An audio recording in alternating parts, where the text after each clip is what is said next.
Now I am going to start module 4 of chapter 7.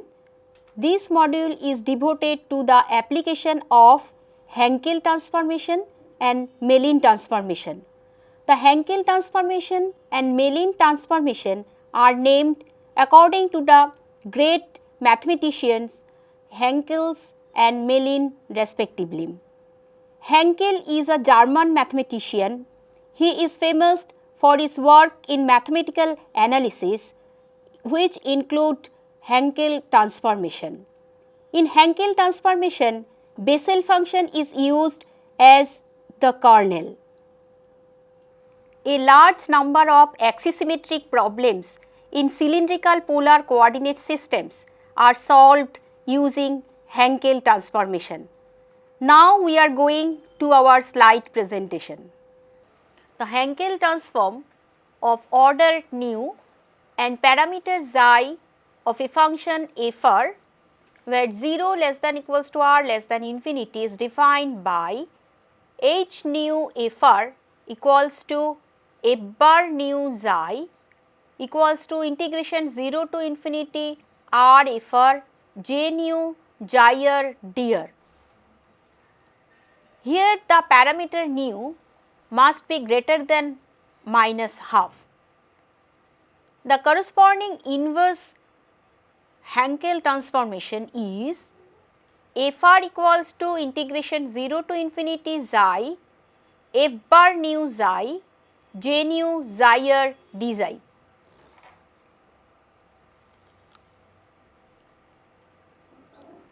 Before applying Hankel transformation to a partial differential equation, here we are deriving some important result. Now, what will be the Hankel transformation of the function d2f dr square plus 1 by r df dr minus nu square by r square f is presented here. So, its Hankel transform is equals to, according to definition, integration 0 to infinity r d2f dr square plus 1 by r df dr minus nu square by r square f whole multiplied with j nu xi r dr. Now I am doing the integration separately. The first part, which is d2f dr square into r j nu xi r dr is equal to, we are applying integration by parts. Here we have taken d2f dr square as our second function and the rest part r into j nu is taken as our first function. So, according to the rule, first function into integration of second function.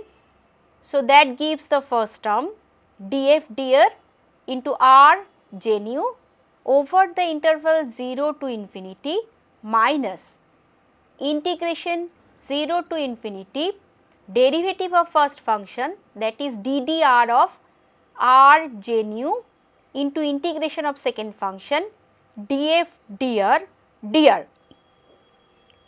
Now, if we assume that the term within the square bracket is 0 for the limits r equals to 0 and r equals to infinity, then the above expression reduces to the form minus integration 0 to infinity ddr of r j nu into df dr dr. Now, the second term of the integration, which is here df dr into j nu,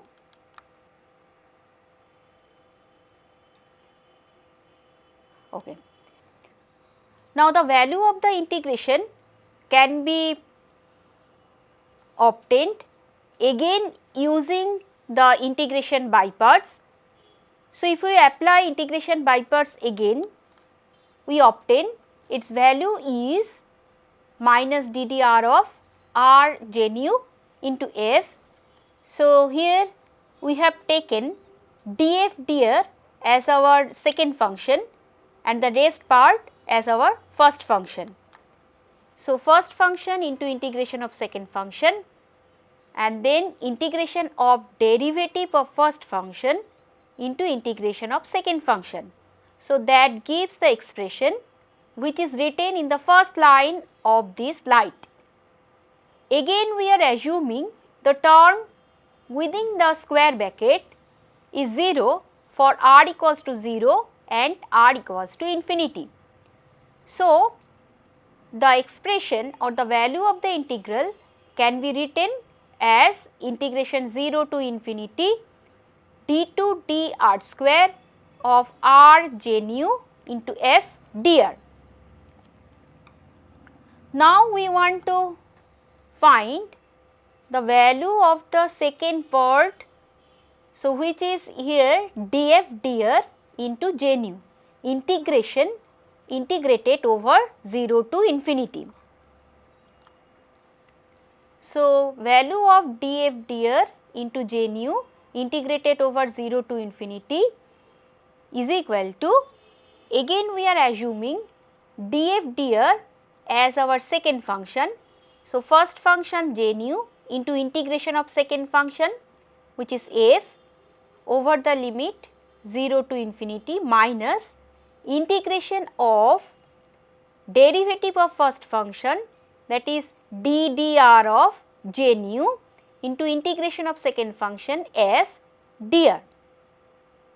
So, if we assume that the term within the square bracket is 0, then it simplified to the form minus integration 0 to infinity f d dr of j nu dr.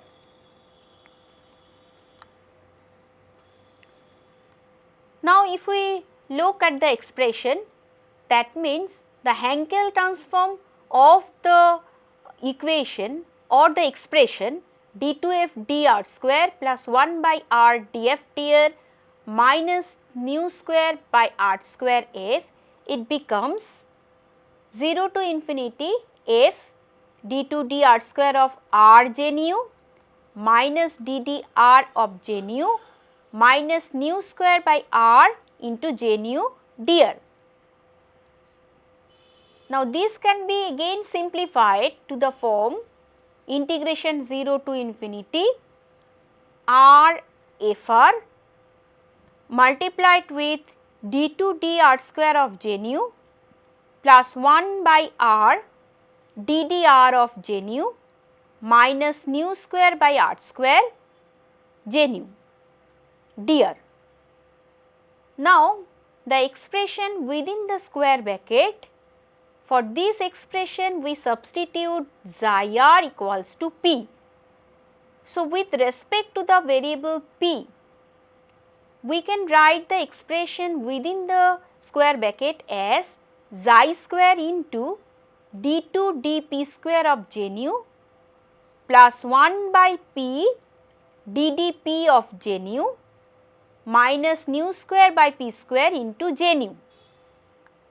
Now, if you see this expression,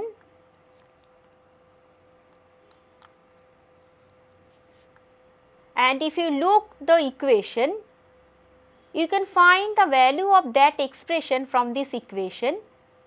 This is Bessel differential equation of order nu. So, the value of the expression in the square bracket, it is d2 dp square of j nu plus 1 by p ddp of j nu minus nu square by p square j nu p. So, from this equation the value of this expression is minus j nu p. So, substituting the value of this expression in this equation. So, if we substitute that value, the value of this integral becomes minus chi square 0 to infinity r fr j nu dr. And according to the definition of Hankel transform, this is nothing but Hankel transform of f. So, it is represented by minus xi square f bar nu xi. Now, in particular case, when nu equals to 0, we can write it as h nu of d2f dr square plus 1 by r df dr is equal to minus xi square f 0 bar of xi. So, in equation this relation is obtained from equation 6 putting nu equals to 0.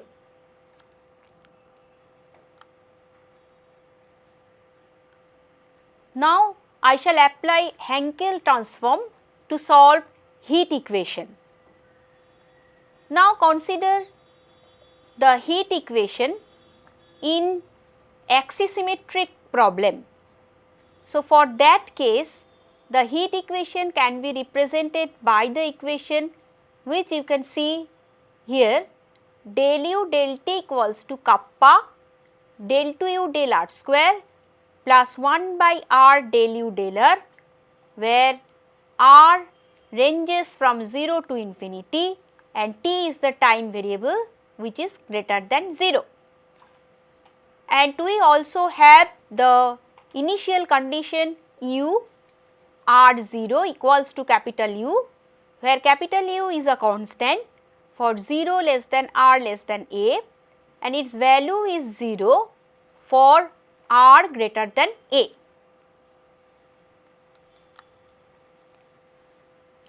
First of all, we apply Hankel transform of order 0 to the given heat equation. So, for that we multiply this equation both sides by r into j nu xi r and then integrate over 0 to infinity, and we obtain the equation in transformed variable as d u0 bar dt equals to minus xi square u0 bar, where u0 bar is the Hankel transform of order 0 of u. So, here the variable r is transformed to the variable xi, and it is easy to find the solution of this equation, which is a first order ordinary differential equation. So, its solution is u0 bar is equal to a into e to the power minus xi square into t. Now, if we look back the initial condition this, so it gives u equals to small u equals to capital U for 0 less than r less than a equals to 0 for r greater than a. So, if you apply Hankel transform to this condition, it gives u0 xi 0 equals to integration 0 to infinity r j0 xi r into u r0 dr. So, this is definition of Hankel transform, and this equals to u into j1 a xi by xi. So, it is easy to find the value of this integral, and here we have also used the formula integration of x j0 is equal to j1. Now, in the general solution of the heat equation, to find the value of A, we apply this condition. So, in the general solution, if we put T equals to 0, we get its value left hand side is u j1 by xi and right hand side is A. So, it gives the value of A, therefore, A is equals to u j1 by xi. So, if you substitute the value of A in the general solution, our required solution is u0 bar xi t equals to u j1 a xi by xi into e to the power minus xi square t. But we are interested to find the variable u as function of r and t. So, to get u as function of r and t, we need to apply inverse Hankel transform. So, Using the formula for inverse Hankel transform, we get the value of u as u equals to integration 0 to infinity xi capital U j1 by xi into e to the power minus xi square t into j0 xi r d xi. So, this is the term, this is nothing but u0 bar. So, xi u0 bar into j0. So, this the integration value of this integration will give the value of u. So, this equals to, since capital U is a constant, so you can take out capital U from the integration. So, the value of the integral is capital U times 0 to infinity e to the power minus xi square t j1 a xi j0 xi r d xi. So, this is our required solution. Now, I am going to discuss Mellin transformation and its application to partial differential equation. This transformation has already been defined in module 1 of this chapter. Historically, Riemann first recognized Mellin transformation in 1876 in his famous memoir on prime numbers. After 2 decades, in 1896, Mellin gave an elaborate discussion on this transformation. Now, we are going to slide presentation for the explanation of this transformation. Now, we shall show how Mellin transformation can be used to solve the problem where we need to find potential in an infinite wedge, where the potential phi satisfies the Laplace equation in polar coordinate system r square phi rr plus r phi r plus phi theta theta equals to 0. And we also have 0 less than r less than infinity and theta lies between minus alpha to plus alpha. The diagram for the physical problem can be represented in this way. So, this is the infinite wedge and this is bounded by the line theta is equal to minus alpha, theta is equal to plus alpha. First of all, we apply Mellin transform to the potential phi. So, m on phi is defined as phi tilde is equal to 0 to infinity r to the power p minus 1 phi dr. So, after using this transformation, the potential phi is transformed to the function phi tilde and the variable smaller is transformed to the variable p. Now, the Mellin transform of r square phi rr equals to, according to definition, 0 to infinity r square phi rr into r to the power p minus 1 dr. So, this is 0 to infinity r to the power p plus 1 d2 phi dr square dr.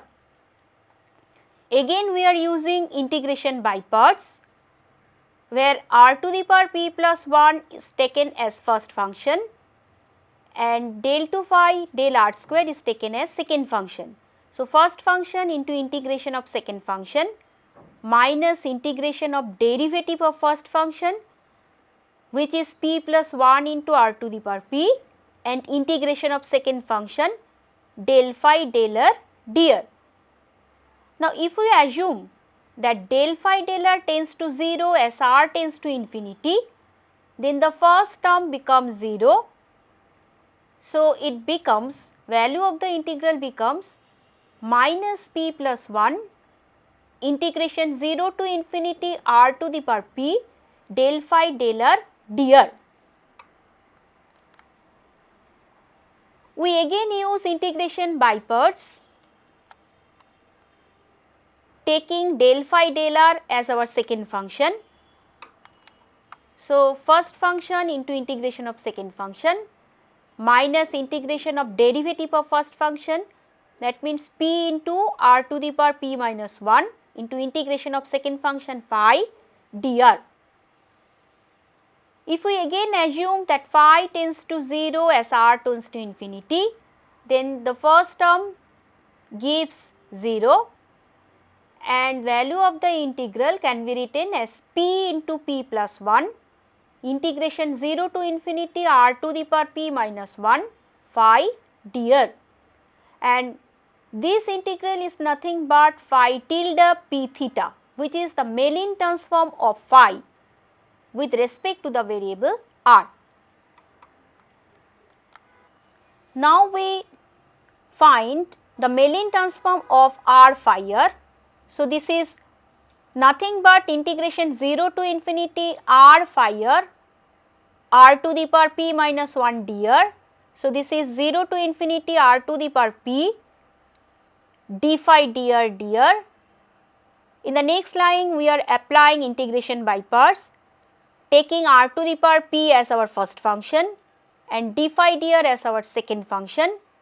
So, the value of the integral is r to the power p into phi 0 to infinity minus derivative of first function p into r to the power p minus 1 to integration of second function phi dr. We have already assumed that phi goes to 0 as r tends to infinity. So, the first term is 0 and the second terms give minus p into phi tilde p theta, where phi tilde is the Mellin transform of phi. Therefore, Mellin transform of r square phi r plus r phi r plus phi theta theta is equal to 0 gives p into p plus 1 phi tilde minus p phi tilde plus phi tilde theta theta equals to 0. So, after simplification we can write the equation in the form phi tilde theta theta plus p square phi tilde equals to 0. So, this is a second order ordinary differential equation. So, its solution is phi tilde equals to a cos p theta plus b sin p theta. Suppose we have the boundary conditions phi r alpha equals to fr, phi r minus alpha equals to gr, where r goes from 0 to infinity. Now, the Mellin transform of the above boundary conditions give, the first boundary condition gives phi tilde p alpha equals to f bar p, and the second boundary condition gives phi tilde p minus alpha equals to g bar p, where f bar and g bar are the Mellin transform of fr and gr respectively. Now, we want to find the values of a and b such that the equation 10 and 11 are satisfied. So, using the condition 10 and 11, we can write that a cos p alpha plus b sin p alpha equals to f bar and a cos p alpha minus b sin p alpha equals to g bar. And so, these two are two linear equations in variables a and b.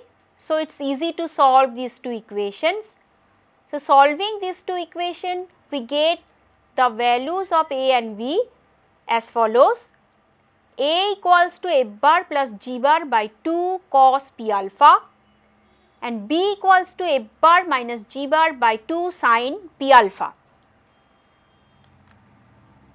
Now, substituting the values of a and b, the solution becomes phi bar equals to f bar plus g bar by 2 cos p alpha into cos p theta plus f bar minus g bar by 2 sin p alpha into sin p theta.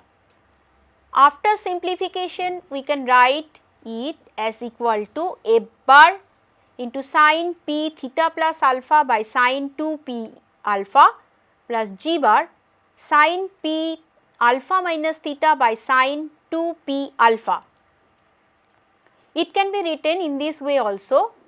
This equals to f bar h bar p alpha plus theta plus g bar h bar p alpha minus theta, where h bar p theta is the function which is defined as sin p theta by sin 2 p alpha. The value of h as function of r and theta can be obtained taking inverse Mellin transform of h bar p theta. So, value of h r theta is equals to 1 divided by 2 pi I integration c minus I infinity to c plus I infinity r to the power minus p. This is the expression for h bar p sin p theta by sin 2 p alpha into dp. This is a contour integration. So, value of this contour integration can be obtained using the complex analysis, and it can be verified that its value is equals to 1 divided by 2 alpha r to the power n sin n theta divided by 1 plus 2 r to the power n cos n theta plus r to the power 2n, where n is equals to pi divided by 2 alpha or 2 alpha equals to pi by n. Therefore, if we look back the expression for fiber, which is equals to f bar into h bar plus g bar into h bar. So, value of phi can be obtained taking inverse Mellin transform of fiber p theta. So, which is written here. So, phi is equal to inverse Mellin transform of fiber p theta. So, this equals to inverse Mellin transform of f bar p into h bar p alpha plus theta plus inverse Mellin transform of g bar p into h bar p alpha minus theta. Here we have used the linear property of inverse Mellin transformation.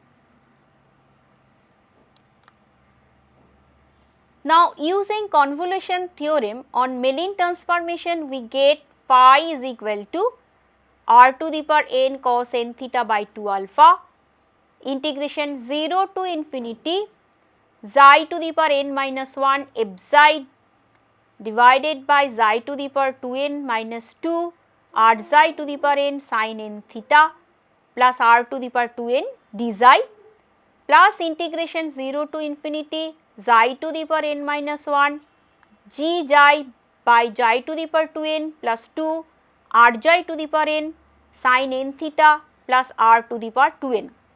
So, this is the part which comes from the function f, and this part comes from the function g, and this expression is valid for mod alpha less than pi by 2n. Now, this is our required solution, and we obtain this solution using Mellin transformation. Thus, in module 4 of chapter 7, we have discussed about application of Hankel transformation and Mellin transformation to find solution of a partial differential equation. We have used Hankel transformation to find solution of heat equation in polar coordinate system. It is also possible to find solution of wave equation in polar coordinate system using Hankel transformation. The derivation is available in e-text. We also applied Mellin transformation to solve wedge problem. Apart from these problems, there are many physical problems where we can use these two transformation to find solution of a differential equation. Now we end this module.